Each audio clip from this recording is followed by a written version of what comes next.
Hey guys, so I've been away for a bit, but I'm back, and we now know that the $350 million celebration is going to be NAMEK themed. So clearly I am very, very excited about that. It's by far my favorite arc in the entire series. So I went ahead and I did my own concept for a dual Dokkan Fest for the celebration. Dokkan Fest LR Goku, Dokkan Fest LR Frieza. So we're going to go ahead and take a look at the idea that I created. I actually spent a lot of time on this. This is, I went ahead and re-watched the entire fight to sort of get references for animations and stuff like that.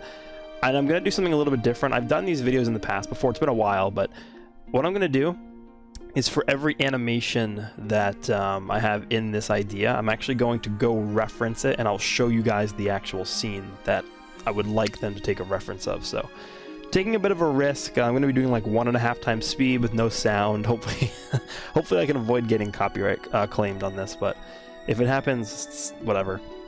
We'll see what happens. But I want you guys to be able to like feel the excitement that I had when I was creating this idea. So I'm going to show you guys the scene that I use as a reference when I had this idea in my head here. But all right, so here we go. The first part obviously is going to be a Goku. So this is the idea. This art, by the way, this is when he first arrives on Namek. This is not technically from the fight against Frieza. This is when he arrives on Namek before he fights Raccoon. But this like shot of Goku here is so iconic with like the Senzu bean bag on his hip there. But this is the first time he comes on Namek, and I made him a physical type. So this is Final Hope of the Universe. It's just a regular Goku, base form Goku.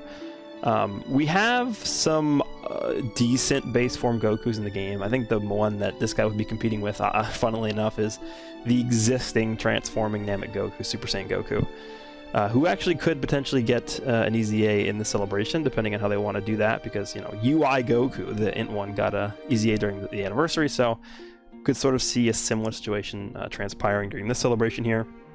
Those are his stats. I didn't really take too long to think of that, sort of like made numbers there. Looked at like I think I used like AGL UI Goku as a reference, and I sort of just like tweaked the numbers a little bit. That's what I did there.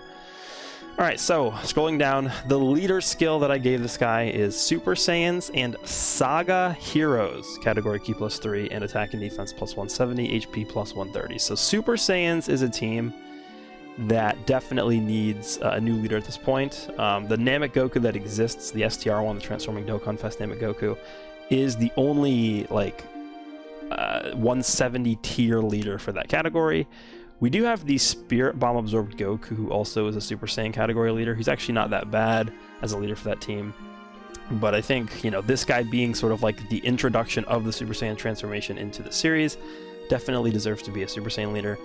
And then Saga Heroes basically is the same concept that the Movie Heroes category is, except instead of Movie Heroes, it's basically every single good guy that was in any of the main sagas, like the main canonical sagas, that not counting movies, not counting spin-offs, not counting like anything like that. So like Dragon Ball Hero characters wouldn't be in there, no movie characters would be in there.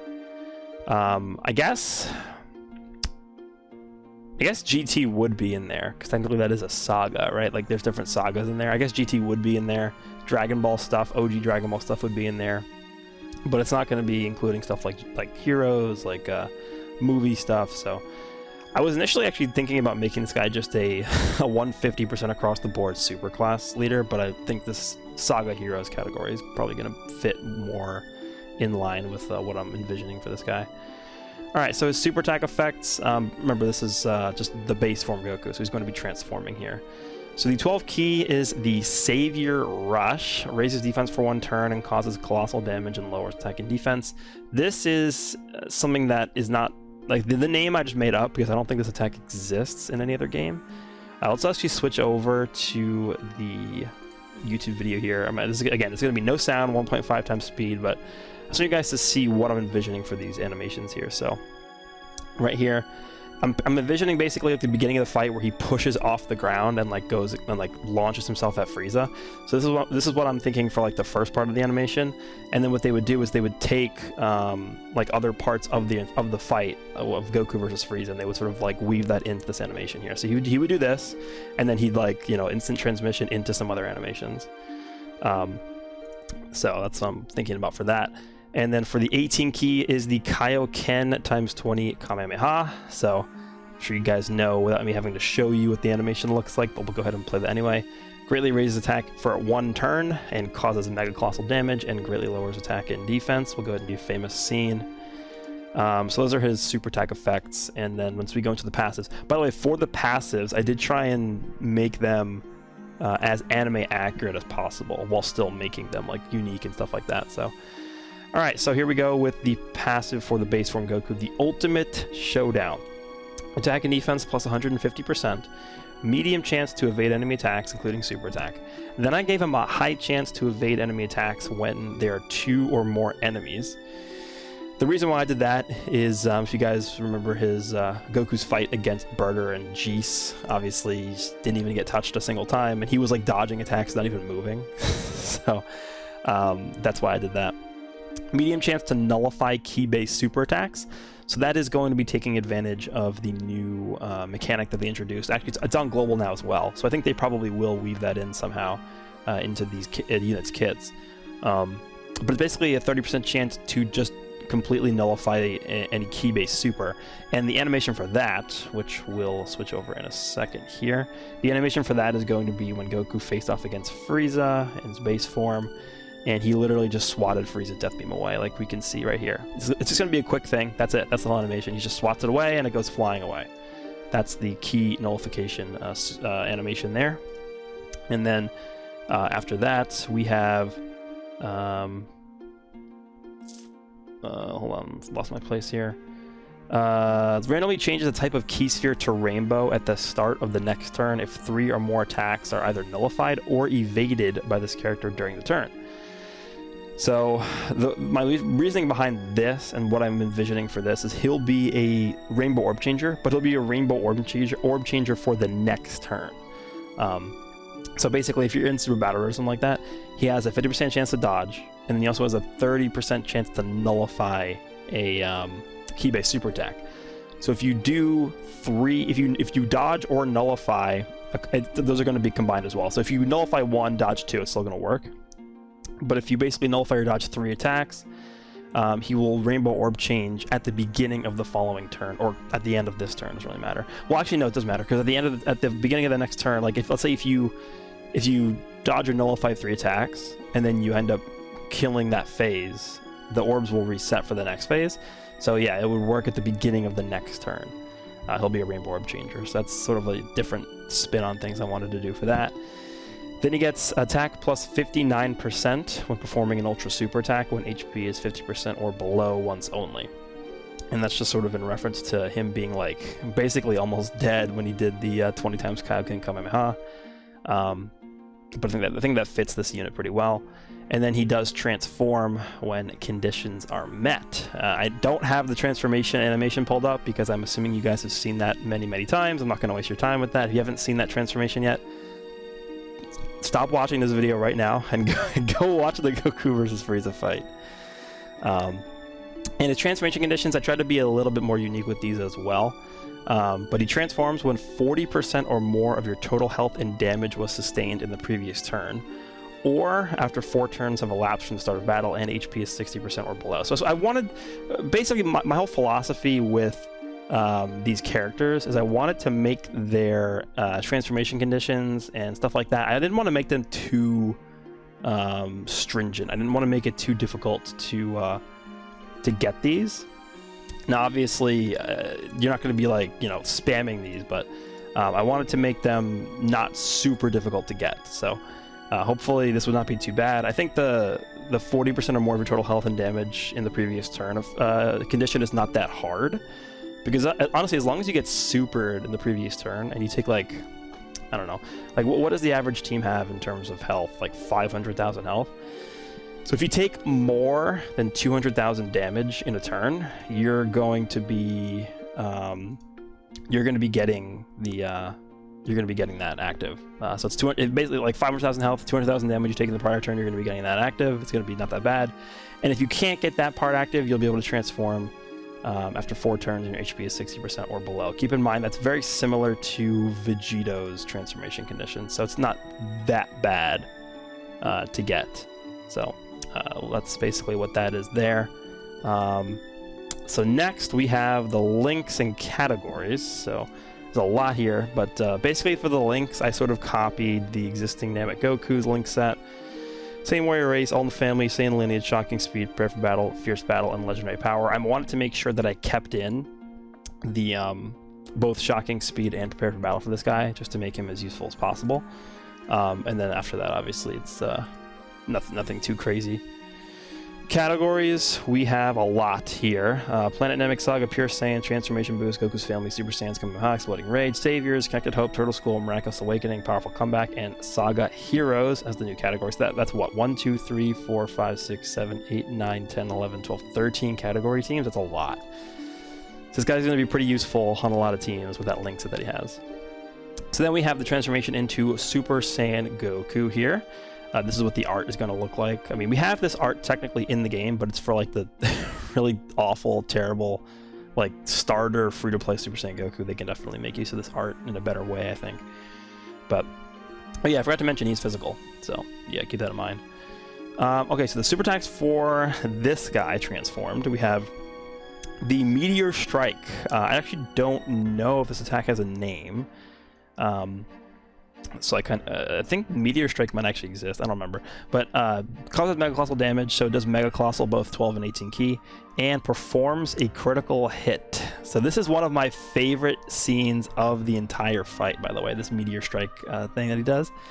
I'm going to go ahead and play this. I'm actually going to put this in 1x speed, because all this attack is this attack is one punch.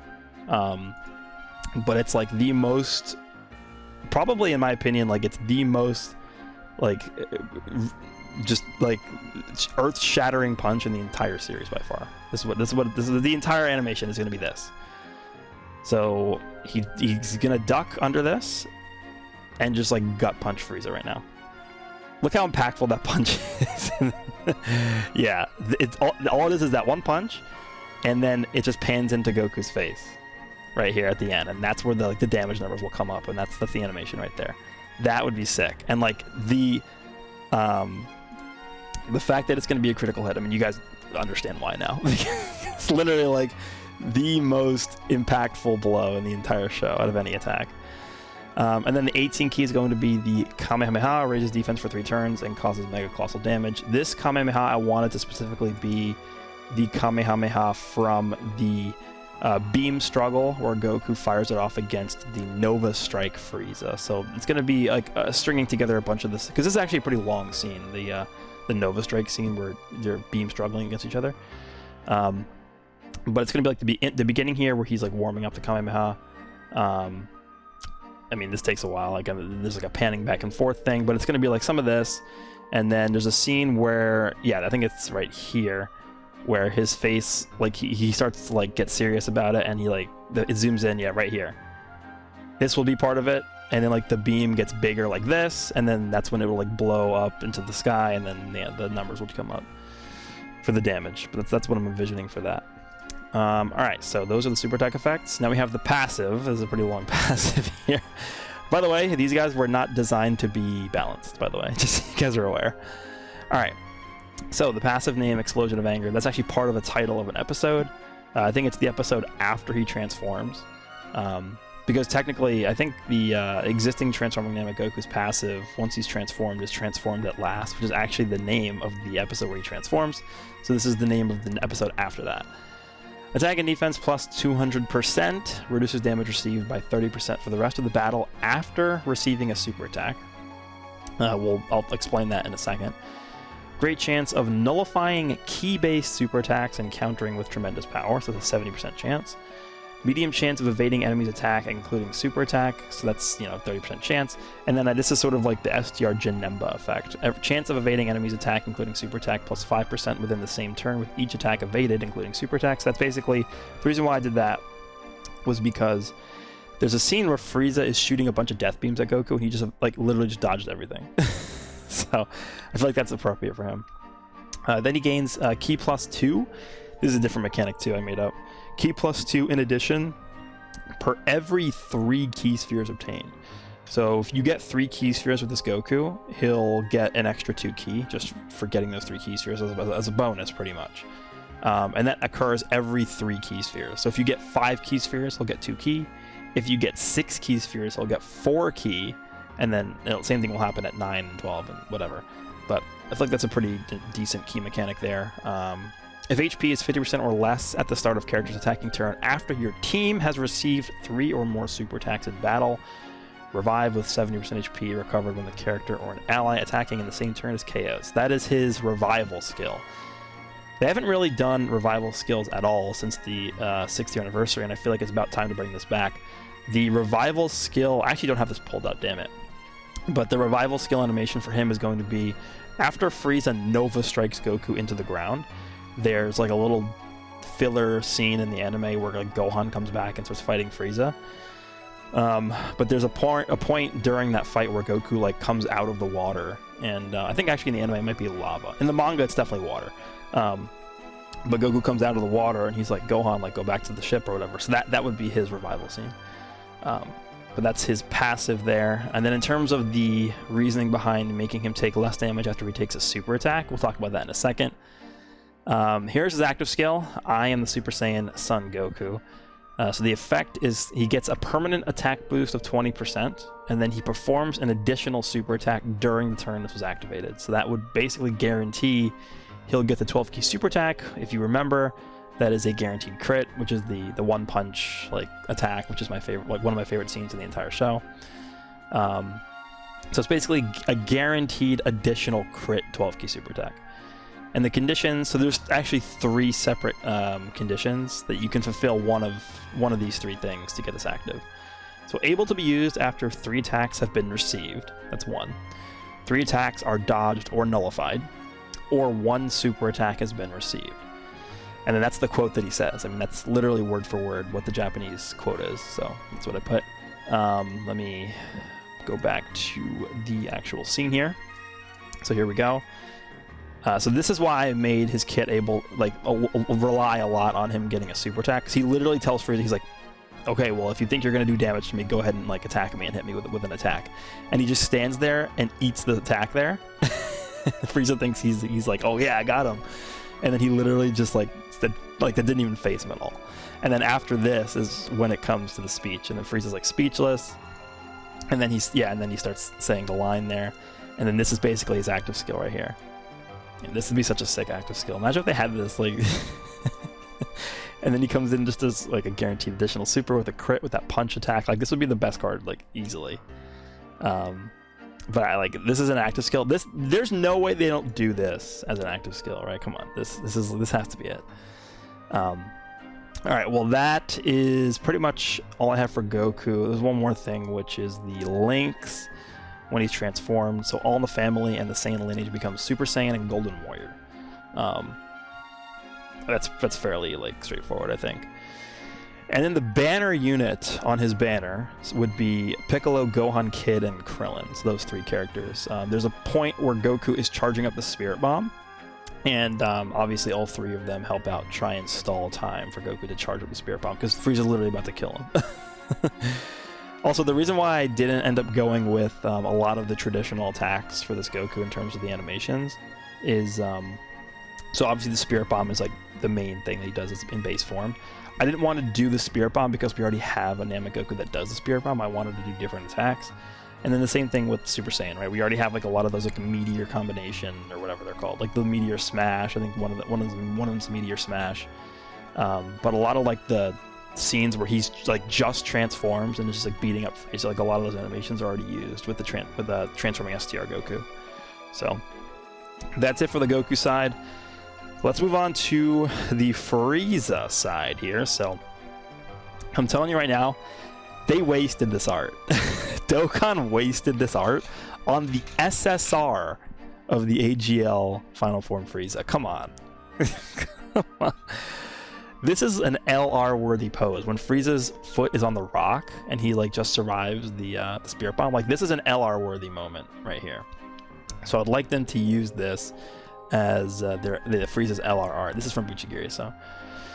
The tyrannical grip on the universe, Frieza final form. He is tech, as we all know. Tech, extreme tech has been sort of like a meme for a long time. So hopefully this Frieza in reality ends up being tech, and he can help out that team a little bit. Gave him a lot of defense. His leader skill is probably not too tough to guess based off of the Goku's leader skill, but he is the Planet Namek Saga and Saga Antagonist categories.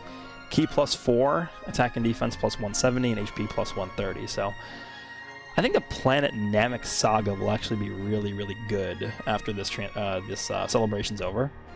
Probably going to be getting a lot of good free-to-play units. Like, I imagine we're probably going to be getting like a new Piccolo, a new a Namek Krillin. We're probably going to be getting like a Namek Vegeta somewhere. Obviously, the Ginyu Force EZAs are coming. There's going to be a Part 2 LR banner, which are probably all going to be Namek Saga. So I think this celebration will be pretty good for the Planet Namek Saga category. And then Saga Antagonists, again, this is different than movie bosses, right? This is the big thing they got wrong, I think, with movie bosses versus movie heroes. Is movie heroes takes into account all of the characters that are not just like the main hero of the movie, right? So for example, in the Metal Cooler movie, like that Piccolo, that STR Piccolo is on the movie hero category. Whereas somebody like, if you go and look at like the Cooler's Armored Squadron unit, the physical one, like they're not on movie bosses because they're not a boss of the movie. That's why I made this category the Saga Antagonist category. Obviously, it's going to be a lot smaller than the Saga Heroes category, and for that reason, I gave them the extra key. So they have 4 key instead of 3 key. But I mean, it's pretty much everything. Like Dodoria, Zarbon, the whole Ginyu Force, Captain Ginyu will be on there. We'll have all the Cell Juniors, Android 17, 18, like 16 will be on there. Like Deborah, like just all the villains and all the antagonists that they fight in the sagas. And this would also, I guess, take into account as well, like filler, like Pycon would probably be in there too. We'd have Demon King Piccolo in there. And then GT, I guess, would also be included. You'd have like Omega Shenron, you'd have Baby. So actually it would be a pretty good category. But it would not be, it would not be close to the Saga Heroes category in terms of how big it is. But that's his leader skill there. The super attacks in final form are the Death Wave for the 12 key super attack.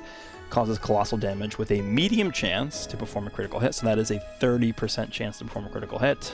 So that's, I guess, would work the same way as like the LR UI Goku and Evolution Blue Vegeta's effect works, but instead of a 50% chance, it would be a 30% chance. So if you got a double super, it would end up being a 60% chance to perform a crit instead of 100%. So it is a little bit worse, but you guys will see why in a second. But let me shift over to the animation. This is basically him. Next, we have the 50% Power Rush. Greatly raises attack for 3 turns and causes mega colossal damage. Now, this attack is basically the second he actually becomes 50% power, he does like a bunch of attacks on Goku. He combos him a lot. And it's basically this right here. We'll go ahead and take a look at this right now. So he starts with the elbow to the face. This is a pretty famous attack right there with the elbow. And then, you know, Goku falls back a little bit. Oh, they have this filler thing. Okay. Let's go past this. And then he there we go. And he falls back like that. And then I think Frieza hits him with like 2 or 3 more attacks right away after this. Let's see. So that's his 18 key super attack. Then the passive is the Ultimate Terror. Attack and defense plus 80%. Great chance to perform up to 2 additional attacks, each of which has a medium chance of becoming a super attack. Then he nullifies any damage. This is a new mechanic that I came up with that I think is actually going to be pretty good.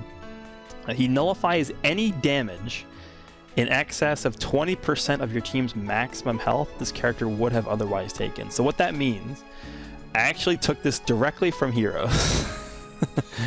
What this means is, let's say this Frieza eats a super attack that would have done 400,000 damage, right? If you have 500,000 health, 20% of 500,000 is 100,000, right? So Frieza would only end up taking from that attack 100,000 damage. Every point of damage above that 20% of your total health number would not be taken. So let's just say, for example, again, 500,000 health, you take a super attack, you're not going to be taking more than 20% of your maximum health from any one attack. I feel like that could be an interesting mechanic in this game. I mean, obviously, it's not really going to help you if you're being attacked like 100 million times in slot 1. And if your defense is not really that great, you start getting pummeled by normals that do like 70k, 70k, 70k, 70k. Like, it's not going to be that impactful, but if you know where a super attack is, like you have someone like Geese in your team who has a scouter effect, and you can put this Frieza in that slot where the super attack is, and you'll guaranteed only take a certain percentage of your health from that super attack. So I feel like that could be a pretty interesting mechanic here. Then he also has a medium chance to evade enemy attacks, so 30%, including super attacks. And then he gets attack and defense plus 5% per attack evaded, max of 50% extra. And then he has probably the easiest revival mechanic in the game. If HP is 50% or less at the start of character's attacking turn, revives with 70% HP recovered when the character or an ally attacking in the same turn is KO'd. So there's not really a condition to this. The only condition is you have to be below 50% health. That's it. So it's pretty easy to get. But the reason why it's easy to get, and I guess his revival animation, which I don't have pulled up, would be him basically stepping onto the rock and surviving the Spirit Bomb. I guess technically what they could show actually is him, like, you know, not being able to fight off the Spirit Bomb and like getting, like, I don't know, just like destroyed by the Spirit Bomb. And then the next scene could be like him stepping onto the rock and like showing that he's fine. Alright, so next we have the transformation conditions. Transform! Actually, do I even have that? Alright, I have to put transformer conditions are met here, yeah. Transforms when, hold on, when conditions are met. There we go. Okay. So the transformation conditions are transform during the turn after this character's revival skill activates or once 5 turns have elapsed from the start of battle. So again, my goals with these characters is to make them not that difficult to get their transformation.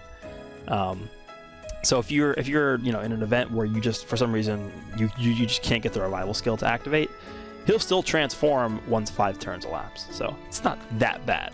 But what would happen with this, because obviously the revival skill brings you to the next turn, right? The following turn. So what would happen with this is you would get the revival skill, you would go to the next turn, and then once this guy comes on rotation the following turn after that, then you would get the transformation to trigger right away. So that's how that works there. Links are going to be prodigies, big bad bosses, universe's most malevolent, strongest clan in space, shocking speed, first battle, and legendary power. And then he's actually going to be on a lot of categories as well. Planet NAMEK Saga, transformation boost, full power, which you guys know because he's transforming in full power.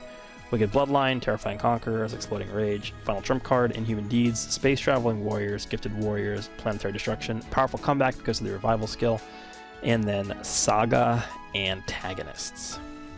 So here we go. This is the art for the full power Frieza. It's sort of going to be like him in the middle of transforming. This is also from Buchigiri.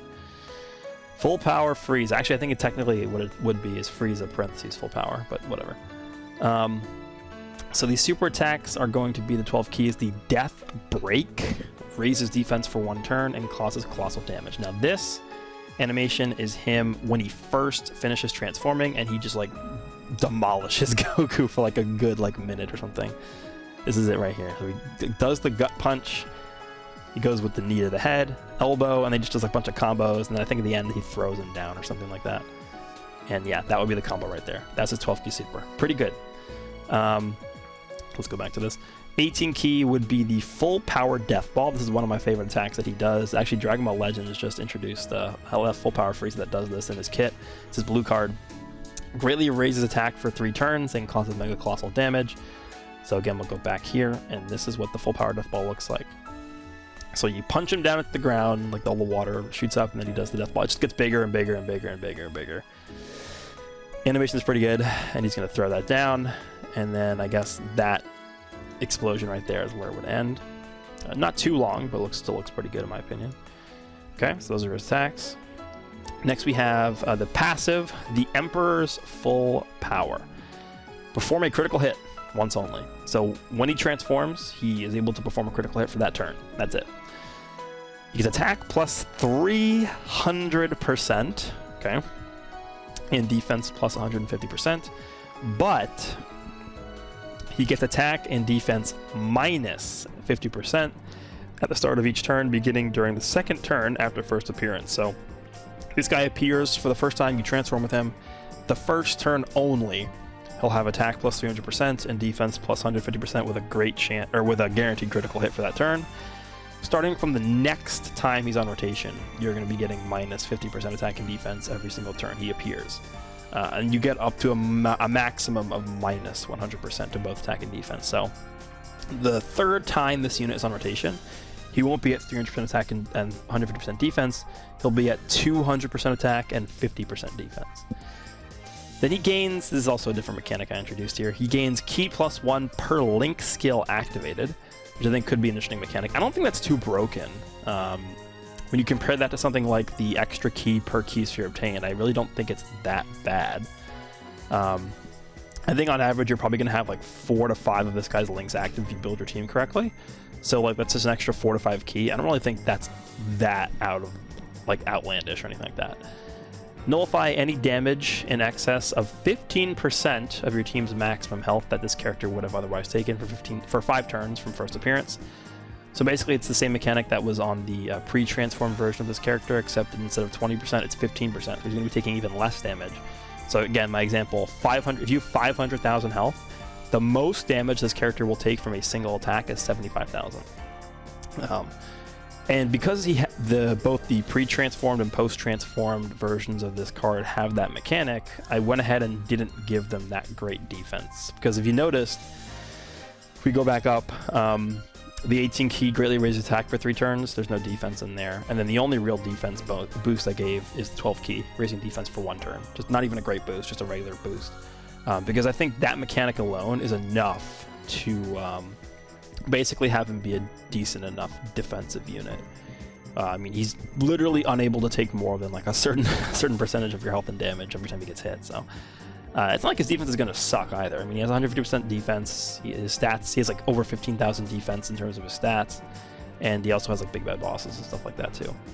But then he also has an active skill, You Will Be Killed by Me, able to be used when HP is 70% or less and 2 turns have elapsed since transforming. So this will be the second time he is on rotation, which means he'll have a 250% attack boost from his passive. So this is going to do a ton of damage. Greatly raises attack and temporarily causes ultimate damage, or greatly raises attack temporarily and causes ultimate damage to the enemy. And then this is pretty much just the scene that he says right before Goku blasts him into space with the angry Kamehameha. So we're gonna have the ocean in the background, and then, you know, all this, like this speech that he gives with the fist clenching, and then, you know, he goes into the "You will die by my hand" or whatever, and then that's it. That's the active skill right there. So that is going to be his active skill, and then not really much changes with the links. The only thing that changes is shocking speed becomes over in a flash. That's just how it works with full power Frieza. He gets over in a flash to shocking speed. And the banner unit on his banner is going to be Zarbon and Dodoria. That's it. We definitely need like a standalone version of these characters as well, but I think for like a banner unit, like pretty much how they did it for like the GT units, like where Super Saiyan GT Goku and Vegeta had, I think Goku was the one who had the Trunks in Goten. No, I think Goku had Goten and Gohan, and then Vegeta had Trunks and Goten. So kind of similar to that, Frieza would have Zarbon and Dodoria, but I do want to see standalone versions of Zarbon and Dodoria.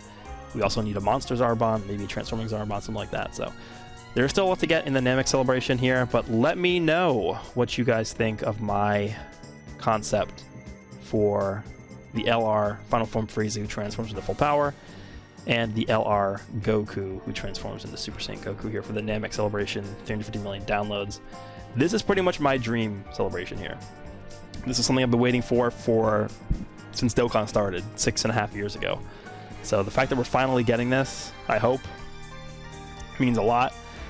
We all thought this was coming during the 3-year anniversary, but we got bamboozled, and now we're almost at the 7th-year anniversary, and it looks like it's finally going to happen again. It's going to be a good time to be a Dokkan fan. So hope you guys enjoyed this one. Let me know down below what you guys think about these concepts, these ideas. Was it unique enough?